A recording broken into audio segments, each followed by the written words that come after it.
Troisième raison pour laquelle généralement on a tendance à ne pas atteindre nos objectifs, je m'inclus parce qu'on se bat au quotidien contre tout ça, c'est de faire la mauvaise action. Imagine un peu quelqu'un qui a une table qui est endommagée à la maison et puis il s'en va chercher un informaticien. La table ne va pas se réparer. Imagine quelqu'un qui veut devenir menuisier, mais chaque matin il se réveille et il va dans un atelier d'informatique. Imagine quelqu'un qui veut devenir avocat et qui fait 25 ans d'études en médecine. C'est ça qu'on appelle se tromper de chemin. Et c'est le drame de l'existence. Parce que comme disait Sénèque, quand la route que tu empruntes mène à l'opposé de ton objectif, aller vite, se dépêcher, devient ton principal problème. Donc, il est important pour toi d'identifier la bonne action pour ne pas que tes efforts soient inutiles. Et l'une des façons les plus simples d'identifier la bonne action, c'est de regarder un peu dans le monde et de te demander la destination que je veux atteindre là. Est-ce qu'il n'y a pas des gens qui sont déjà à cette destination-là? Les objectifs que je veux réaliser là, est-ce qu'il n'y a pas des gens qui les ont déjà concrétisés? Si la réponse est oui, tu vas te demander quelles sont les actions que ces personnes ont menées, quelle est la feuille de route qu'ils ont suivie, et je vais également faire ces mêmes actions-là. Si je sais que quelqu'un pour avoir un corps athlétique à manger sainement et à faire du sport, c'est la bonne action, je dois manger sainement, je dois faire du sport. Il peut y avoir plusieurs bonnes actions, il peut y avoir des actions qui sont meilleures que d'autres, mais tu dois quand même avoir pour modèle quelqu'un qui a fait ce que tu veux. Une des façons les plus simples de réussir un objectif, c'est de s'informer pour avoir de la connaissance. Parce que en t'informant, tu vas tuer l'ignorance et tu vas éviter les mauvaises actions et tu vas identifier les bonnes actions. C'est de se former pour avoir de la compétence. Parce qu'en se formant, tu vas avoir des aptitudes et tu pourras faire les actions là de façon technique. Tu veux les faire et tu peux les faire.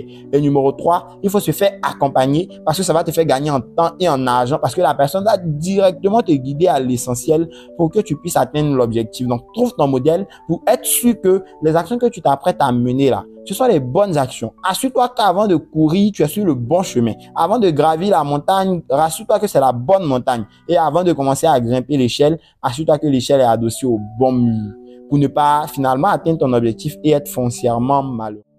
Quatrième cause d'échec généralement, c'est des personnes qui savent ce qu'ils veulent, sont dans l'action, font la bonne action, mais malheureusement font les actions là à une faible intensité ou à une mauvaise fréquence. On va imaginer par exemple quelqu'un qui toujours veut avoir un corps fit et en bonne santé. Et il sait que la bonne action, c'est d'aller en salle de sport. Mais lorsqu'il va en salle de sport le lundi, il repart après la semaine prochaine. Après, il repart 2 mois plus tard. Après, il repart dans 5 ans. Après, il repart dans 10 ans.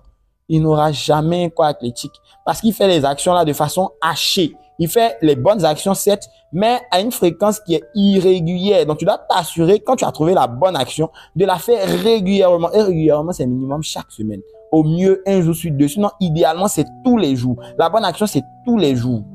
Et une fois que tu fais la bonne action à la bonne fréquence, donc je vais à la salle de sport tous les jours, tu dois t'assurer de faire la bonne action aussi à la bonne intensité. Parce que quelqu'un qui va à la salle de sport tous les jours, mais quand il arrive, il fait 1 minute de sport ou une seule pompe et puis il rentre à la maison, même en 10 ans, il n'aura jamais atteint l'objectif qu'il souhaite, qui est d'avoir un corps athlétique.